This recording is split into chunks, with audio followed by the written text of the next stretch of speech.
Alrighty, good day, everybody. How's everybody doing today? How's everybody doing? Are you with us? I am right here. I see it loud and clear. Alrighty, awesome, guys. We've got a very special guest with us today. We're going to be getting started here. We're about 5 minutes behind schedule. We were having technical difficulties with the Zoom app. And so we're just going to go grab our coffee and grab some crumpets over here. And we're going to get started shortly, guys. So grab your coffee if you're tuned in on YouTube or Instagram Live. And all Zoom viewers, we will be right back while we have this 10-minute break for some coffee. Take care, guys. All right.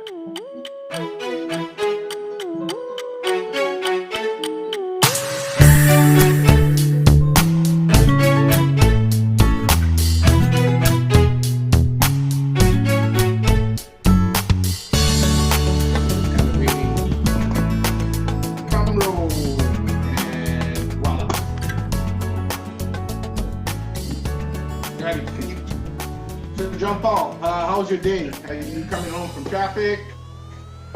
Actually, today I worked from home. I stayed home and avoided traffic. So. Oh, I thought financial institutes were an essential business to Central Florida. We are. I could go to office if I wanted to. I had a couple of meetings. I just decided to stay home today and work. And then sometimes being home is more productive than being in the office. So. Yeah, that's the nice thing about this job is it's flexible. I kind of choose where I want to work and conduct business. Alrighty, cool. So, awesome. Yeah, so are you joining us from your home office right now?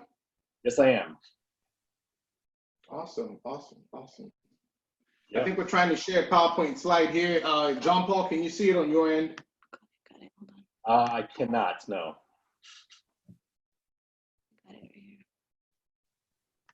It is coming up. What do you have in there? Do you have a caramel hazelnut coffee? I have, of course, it's close to bedtime, so I have a decaf coffee going on here, a nice Dunkin' blend, and chocolate I got caramel. the Dunkin' Donuts blend too. Yes. With the creamer. Yes. Oh, the creamer is like to die for. So guys, the way we started this was Coffee with Coach K, and we just used to meet up at different cafes and bistros and sit down and just have a conversation.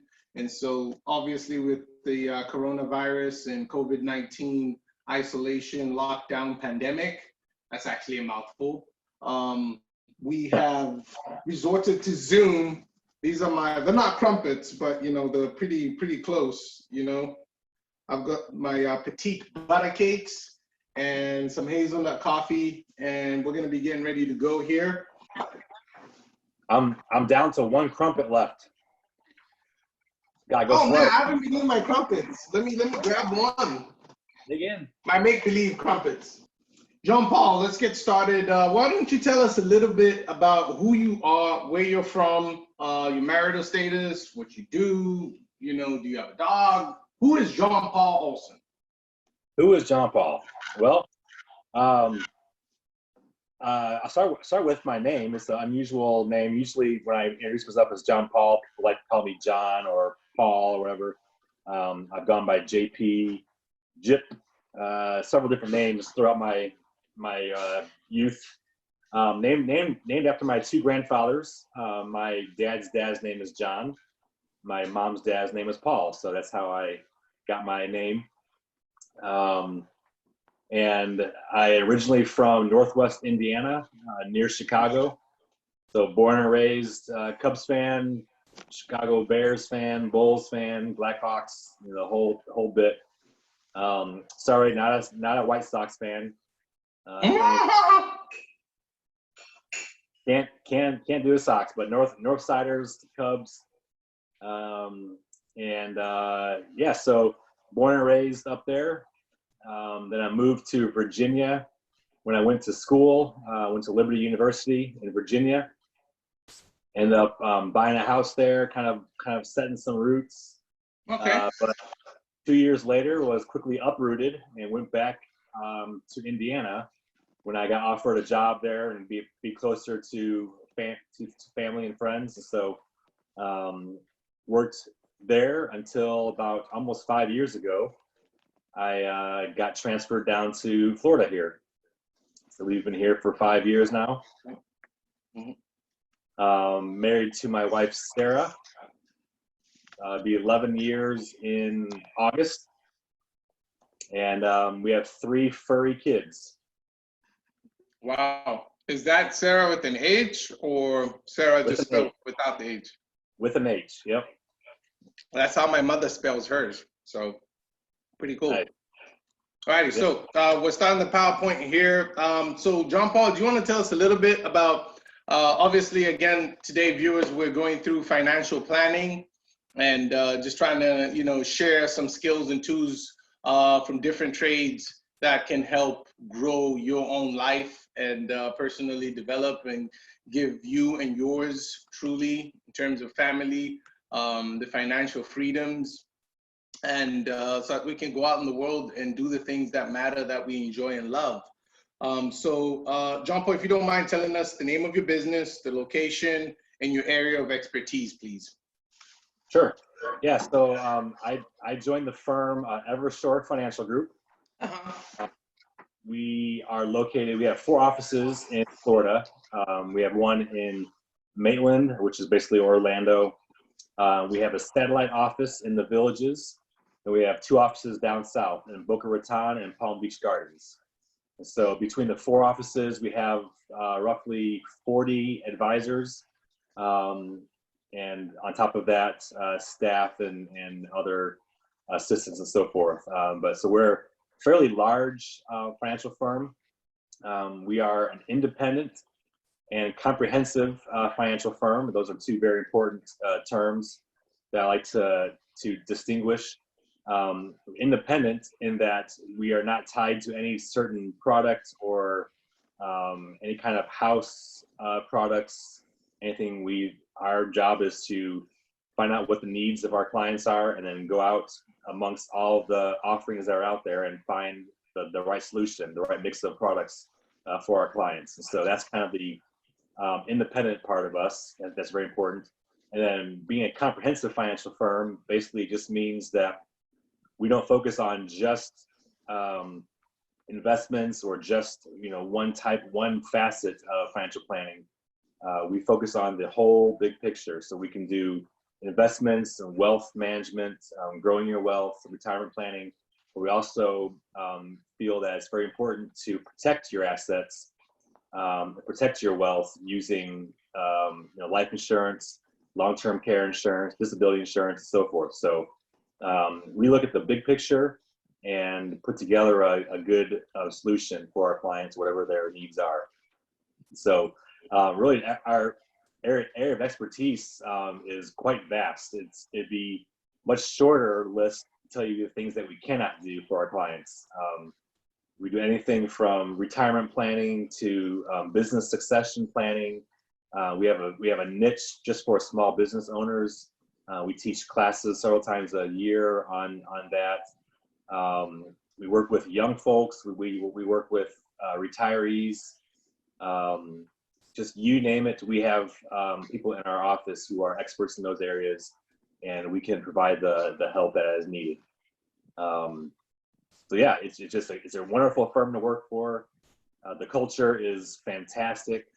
A great group of people, super smart people. We have a combined, I think the average tenure, number of years that each advisor has is about 16 or 17 years of experience on average. So we have a lot of experience that we can draw from. So Wow, yeah. That is awesome, John Paul. I just joined. I do apologize, running a little late. No worries. But I had to get my coffee, you know. Awesome. Well, thank you so much for being on, and I'm just sitting here taking notes as I sat down. And thank you for being on. I know that this is really going to help some of the people that we service on our channel, and so thank you for being here. Just a few other questions I wanted to ask personally. How has your business been affected during the pandemic? how have you adjusted to it, working from home? Yeah, good question. So it's funny. My wife and I were in Israel when this pandemic kind of started. We were on a 2-week vacation there, and we almost didn't make it into Israel, and then we almost didn't make it out of Israel. Oh, So Wow. we're in Israel, and we're kind of watching the news, and things are changing by the minute. And I didn't realize what I was gonna come home to when I got home, and I came home to being quarantined for 3 weeks, and so I couldn't leave my house, couldn't go to the office, and was learning quickly that was the norm with almost everybody. So business changed dramatically as far as how we conduct business. No more face-to-face meetings in our office, no more shaking hands and that kind of thing. Everybody got used to using Zoom and other forms of video conferencing. And so we got used to that very quickly and conduct that. And now it's becoming fairly normal. And so clients I'm noticing that clients are a little more hesitant. I get a lot of answers like, let's put things off for a while until things clear up or whatever. So I'm getting a lot of that. But one door closes, another door opens. So there's other opportunities that are more important now than were before the pandemic. So Right. again, being a comprehensive financial firm, we can service all areas of someone's financial plan. So if one area is not the right time to be working on it, maybe the other area is more important now. So Yeah. we're able to hit those areas for them. Awesome. Well, definitely having to adjust has been, a challenge, but we have all, made it work, I guess you could say. Yes. Awesome. I know Ntangwa had another question for you. Let's see. So what are the key factors, I was thinking, that have made you successful in your business?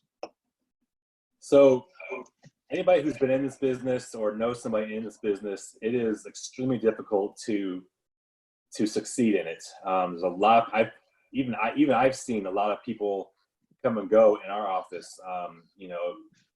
The first couple years is a grind. It's a big grind. I would probably loosely compare it to someone trying to make it on the golf tour. And anyway, you can probably relate to this. It's a grind to try to get your card or keep your card or make these tournaments and make the cut and stuff. So it's the same with us. The first 2 years are difficult, and I could not do it without the support system that Evershore specifically offers, and through our broker-dealer, Securing Financial. And I'm not going to get into details of who a broker-dealer is and how they're associated with us, but they're one of the largest companies out there, and they have amazing training tools and ways to help new advisors get business and keep their business and learn and grow. And we get paired up with other advisors, experienced advisors, do joint work and just learn on the fly. And they have a great way of just kind of supporting us as we're building our business up. And they are there every step of the way. So that has really helped me become successful and make it past the first 2 years, which there's a huge attrition rate at that 2-year mark.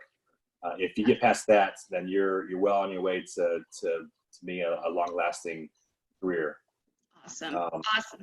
Well, I definitely know, this is kind of off the question, but do you guys do live calls and you're able to get that type of training, understanding, I guess being on with somebody that's been in the business? Do they do live calls for you to listen to while you're in your training? Yeah, so our broker dealer has training seminars basically weekly on different topics and different, there's a lot of technology involved. So we have different software programs that we, so it's training on that. But as far as how to conduct ourselves in our day-to-day business, we have, in-house people. The managing director of our office, he's an excellent educator and teacher. He teaches classes at Rollins College and Stetson College, And so he takes all of the new guys and takes them under his wing and kind of trains them. And they have a very specific training program that they go through. It's a 1-month program. So Awesome. for the first month, you are going through that only. You're not doing any work. You're just going through that training program. Right, definitely. Okay. And Awesome, awesome. So, Ntengwa, I think you had another question. Yeah, I mean, number one, I kind of related with John Paul when he was talking about, you know, it being similar to golf. It sounds like, you know, to be successful, you have to be a good performer, you know, because, you know, golf is definitely a high performance industry. And, you know, week in, week out, you have to have that winner's mindset of going out and, you know, kind of doing your due diligence, you know. So that leads kind of into my next question, John Paul, is, you know, so how do you stay ahead of the curve? I mean, like in your day-to-day business, do you have a schedule? Do you have any best practices? Yeah, good question. So it's kind of a two-part question there, but I'll answer the first one. So staying ahead of the curve, as far as our clients are concerned, you know, we want to be very proactive instead of reactive. So when we see that this pandemic is, you know, we're watching the news, we're watching the markets, we're watching the economic sentiment, and you know, we anticipate the questions and the concerns that our clients are having. And so it's on us to reach out to them first. You know, usually when a client is calling you, asking for help, you miss an opportunity to serve them better by not reaching out to them first. And so immediately when this thing started happening, we all got on the phone and started calling every one of our clients and say, hey, how are you doing? How are you feeling? How's your business? Do you still have a job? How's your health? And we just are concerned for them and wanted to reach out. So every one of our advisors did that, and just talk through, hey, how can I help you out? What do you need? And we had those conversations, and it's very important. So that's how we stay ahead of the curve as far as that, just anticipating what our clients need and reaching out before they do. As far as my schedule goes, you know, from day to day is a little bit different. You know, I don't have as many meetings now as I used to, but I'm having some very good, meaningful meetings when I do. And I'm able to service my existing clients a little bit more than I have in the past. I try to be very structured in my day, set aside time for, you know, different tasks and stuff. So time management is very, very important in this industry to stay on task. Awesome, awesome. So another question that I wanted to ask is in kind of relation to this, but how does your company actually help the average American stay ahead of the curve as well? Like, how does your company help your clients stay ahead of the curve? What are some things that you guys do?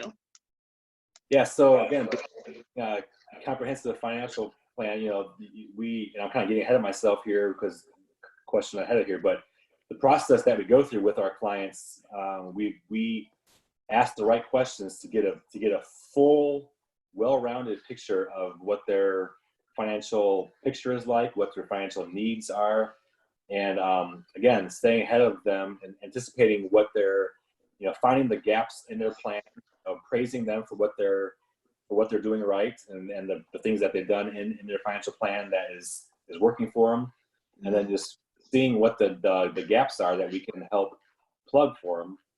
And so, you know, and again, we can work with anybody. We can work with the average John and Jane Doe that just wants to start saving for retirement, has a couple kids and that kind of thing, up to business owners that have, you know, 1, 2, or multiple businesses. They're focused right now. That's a big topic of concern. Is these small businesses are hurting. A lot of them aren't working now. A lot of them can't pay their payroll. Right. A lot of factors being involved here. So the fact that we have expertise in that area specifically has served our clients well, and we've given some really good advice. I've heard a couple stories of advisors talking to their business owner clients and, just kind of spitballing a few things, a few ideas. Right. And the owner, the business owner, is just like, wow, I never really thought about doing that. And so just having someone to bounce ideas off of and talk to can really be uplifting and encouraging for these times when you might be hurting. So yeah. Definitely. Awesome. Yep. So, one of the questions that obviously I'm sure everyone's kind of wondering is, how do clients monitor their growth when using your services? I mean, is this a growth related relationship that you grow with the clients, or is it a value related service that you share with your clients whereby you just kind of give them value a one time and then, that's it until the next time they need you? Or is this a growth type of portfolio? Sure. Yeah. Really, the answer is it depends. Being that we can work with our clients in many different areas, some clients just might need, insurance protection, for instance. So that's going to be a very transactional relationship there. It's not going to be much monitoring of growth. We just provide a product for them, long-term care insurance or life insurance or something. That's it. Or some clients might want a full financial plan. They have a lot of moving parts in their financial picture, and so they want to put everything in one document, in one source, and have us do a full financial plan that covers all aspects of their life. And so something like that, we can monitor their growth as we meet with them, several times a year and talk about their plan and see what's changed. And we can actually see the growth, daily. If you want to, you can log into their financial plan and watch the growth and watch the plan being implemented and see it working right in front of you. Obviously, people who invest with us, their growth is going to be monitored by just the returns from the stock market or whatever. So growth means something different to everybody. It depends on how we work with them. But we usually meet with clients at least 1, 2, 3 times a year, more or less, depending on what their needs are. But we want to stay in touch with them and always help them grow as best as possible in that. So yeah, good question. I got a question that kind of stems off from that one in a little bit. So yep. I just want to backtrack a little bit here. How do our viewers at home get started? Is there a Get Started kit? Is there a website they go to? Is there a 1-800 number they call, or etc.? Yeah, so great question. So really the first step is just, if you have a topic or a concern or an issue that you want to talk to, it just starts with a conversation with somebody like me. Okay. You can email me, call me. There is no like formal process. It's just, this industry is very relational, and so we'll have a conversation. I'll get to know you a little bit. We'll talk. Tell me what's on your mind, what's top of your mind for you, what your concerns are. I'll kind of gather some data from you, kind of get a feel for what you're looking for, and then that'll give me enough information to be able to, put together a rough idea of some ways that we can add value for you and help you out. But it just starts with the conversation and goes from there. And at first meeting is always complimentary. There's no charge. It's just a sit down conversation or Zoom conversation, however it goes. And I use the analogy a lot in my meetings. The first conversation is going to be like a blind date. So you show up to a blind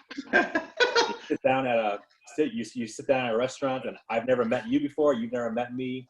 We're going to sit down. We're going to talk. We're going to ask a bunch of questions, get to know each other a little bit, and then hopefully at the end of the night, we like each other enough to talk again. And so that's kind of how I treat these first meetings, just very informal. Wanting to see if you're a good fit for me, if I'm a good fit for you, and go from there.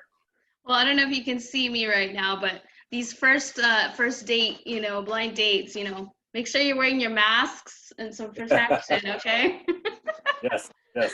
Oh my gosh, no, but we'll also keep the line open for our viewers. If you're out there and you are looking for some financial planning, of course, John Paul is an amazing person to work with.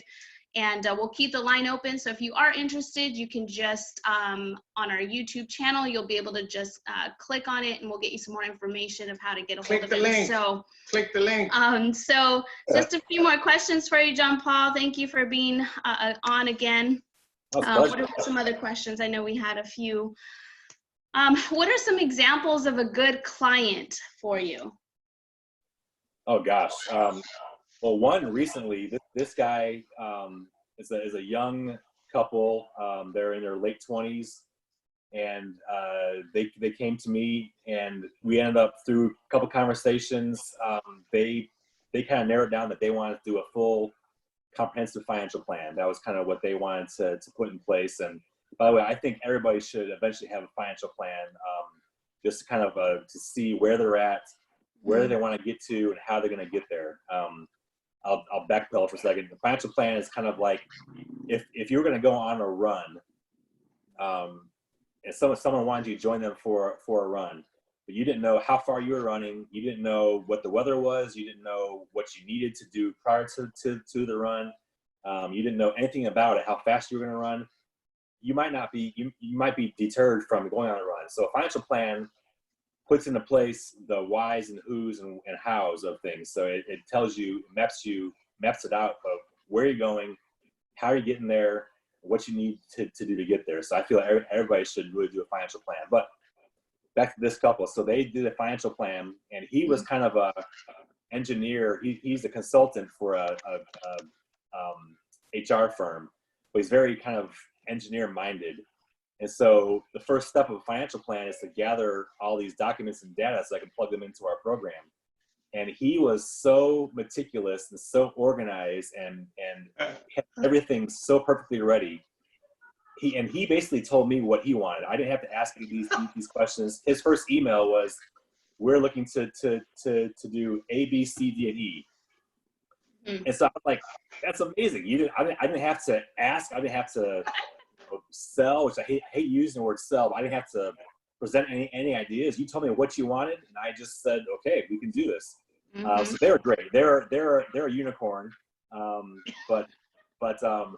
Yeah, good clients are just people who want to learn, people who want to get help, and are willing to admit that they, might be experts in their area, but not maybe in the finances, and can work together. So yeah, I've not met a bad client yet. Let me put that. I'm just enjoying this entire conversation, John Paul, because me being a golf nerd / engineer, I just think engineers are the salt of the earth out there in terms of analytical thinking, and I think we get bashed a lot for being nerds and being very type A, but sometimes it can be a little bit obsessive and compulsive. But big shout out to some of my engineering viewers out there, because I know I got a few out there going, "Yeah, you see, I was right." Yes. Oh my goodness. I have a math degree, so I didn't pursue engineering, but I have a math degree, so I'm very much wired the same way. Yeah, there we go. Awesome. So yeah.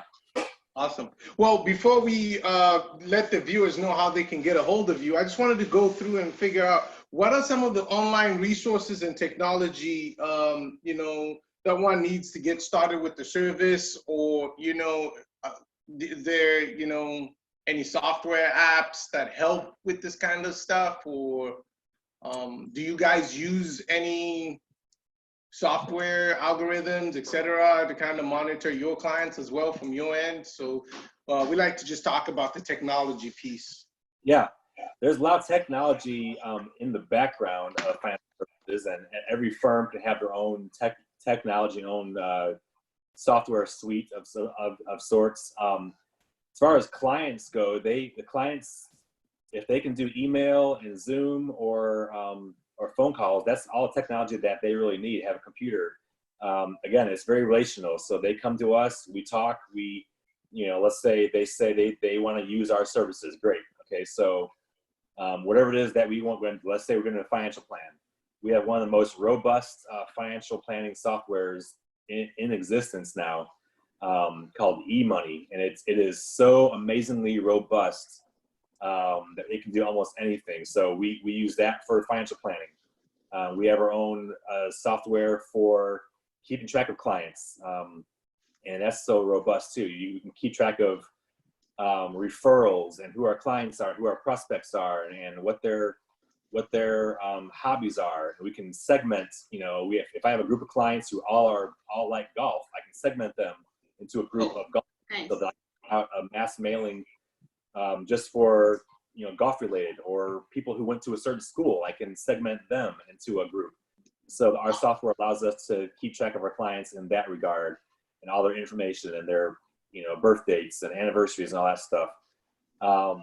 Obviously, once if you do some investing with us, we set you up with an investment group, and then there's an online service that you can log into to see your accounts and to mess with that. So every different resource that we use depends on how we do business, how how you engage us. There will be some kind of technology involved with that, whether it's a website or an app or whatever. So yeah, so there's Well, a lot of like tech for me, John Paul, like I'm a little tech geek. So for example, if we did some services with you, is there an app that I'd be able to just kind of look on my phone, on the go, just be able to check stuff, or is it a website based more so? a little bit of both. So Okay. so it depends on, and kind of getting a little into the weeds here, but depending on, let's say someone wants to invest with us. Okay, they want to set up a Roth IRA with me. Okay. Okay, or transfer, roll over a 401k from an old job or something. We have 5 or 6 different platforms that we can use. And think of a platform as kind of like a bank. You want to go open up a bank account, you can go to Wells Fargo, you can go to Chase, you can go to Trustco Bank, you can go to SunTrust. Those are all different quote unquote platforms. And so we have different platforms that offer different services for different people. So depending on what platform that we choose for you, that you fit in, that platform might have their own app or their own online presence or so forth. So again, it's very dependent on what services you do with us, and how you engage us as to what you get access to. When you do a financial plan, at the very end of it, we'll turn on a website for you that you can actually see your plan. You can interact with it. You can connect all of your accounts, your investment accounts, your bank accounts. You can connect all of that to that, so it's live. It'll update every single day, depending on what the market does. Your net worth, grow and shrink, with the market. So Awesome. So, you get that. John Paul, Yes. I've got a question. So I'm kind of getting that you guys have an entire portfolio, right? An entire gambit of services. So as a professional golfer, for example, what are one of the ways I can, use you guys' services? Am I doing this just to kind of, for example, stash money away in the retirement fund just in case golf doesn't work out? Or am I, trying to maybe do a little bit investing myself? Say I go out and I win $100,000 check, right? What do I do with that? So, and I say that because when it comes to financial planning, at least even if I'm an engineer, I kind of understand I don't know a lot about the financial world. And so, getting started is kind of like what happens with, for example, a professional golfer who, number one, wants to take care of something along the road, and number two, maybe wins a $100,000 tournament. What is the best use of that cash? Sure. So really the name of the game is income, right? So while you're in your working years or your playing years or whatever the case may be, you can earn an income. And so that's what you live off of. That's what you pay your bills. And that's what you buy food with and so forth. But there's gonna come a day when you're gonna retire, whether or not that's by choice or you just can't work anymore, can't play anymore or whatever.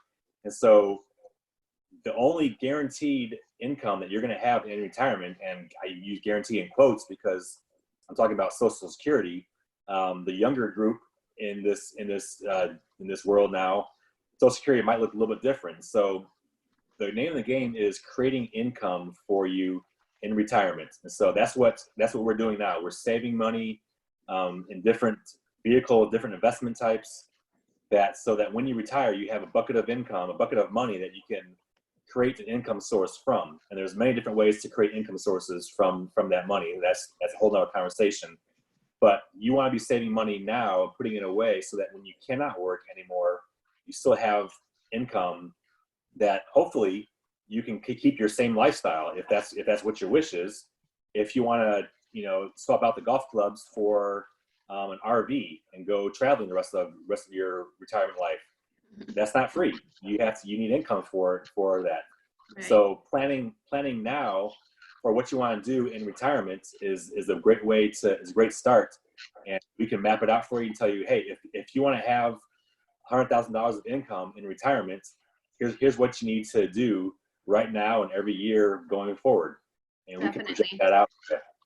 So I really appreciate all this, because I think sometimes, people are intimidated. I think there's a lot of people out there that might be intimidated about, having a financial planner, or, how much is it going to cost? So all these different questions go through your head.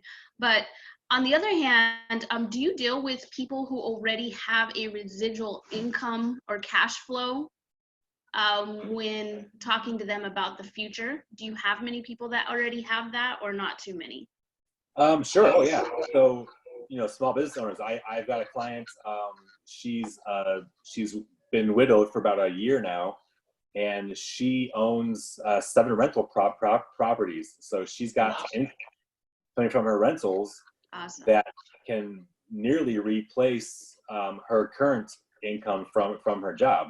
Mm-hmm. And so that's her goal. Her goal is to have enough income coming from rentals that she doesn't have to, if she doesn't have to work, she won't. Yeah. So that's one source that we can do. There's a variety of ways that we can create income from your assets. But people who already have income, we can look at that and make sure it's coming from the right sources.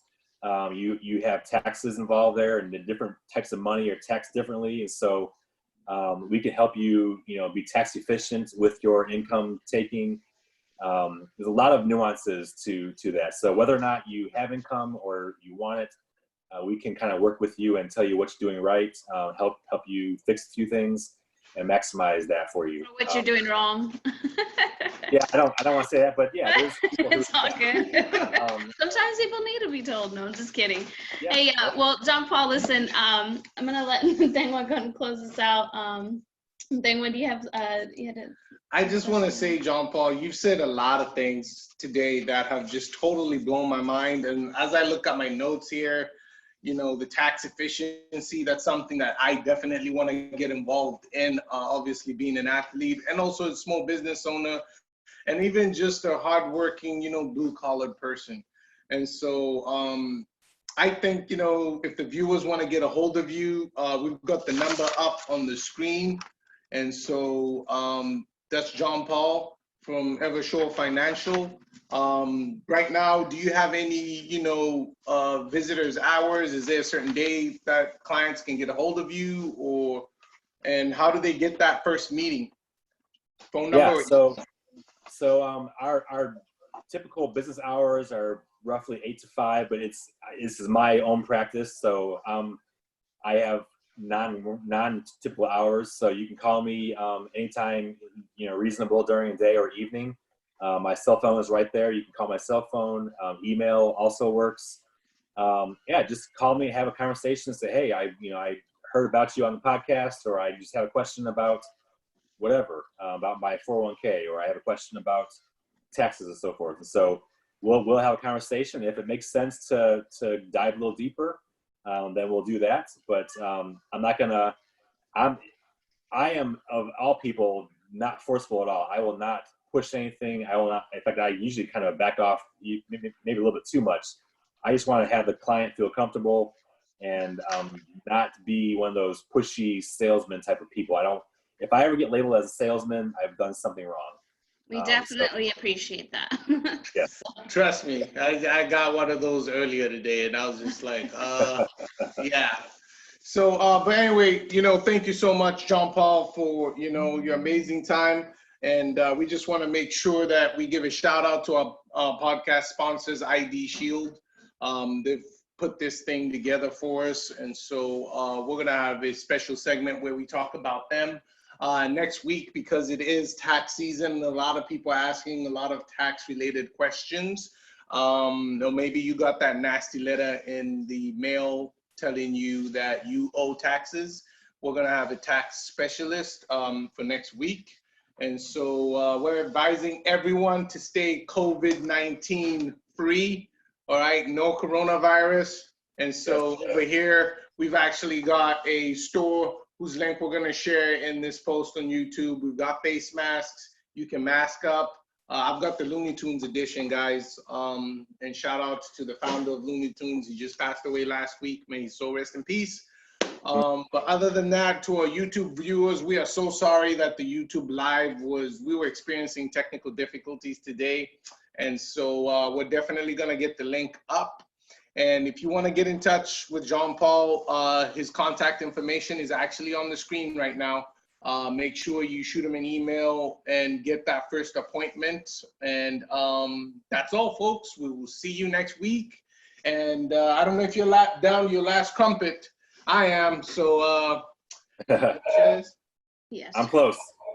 All right, John Paul, here you go. All right, take Toast. care. Toast. All right, have a good week, John Paul. Take care. Thank you. Bye-bye. Cheers.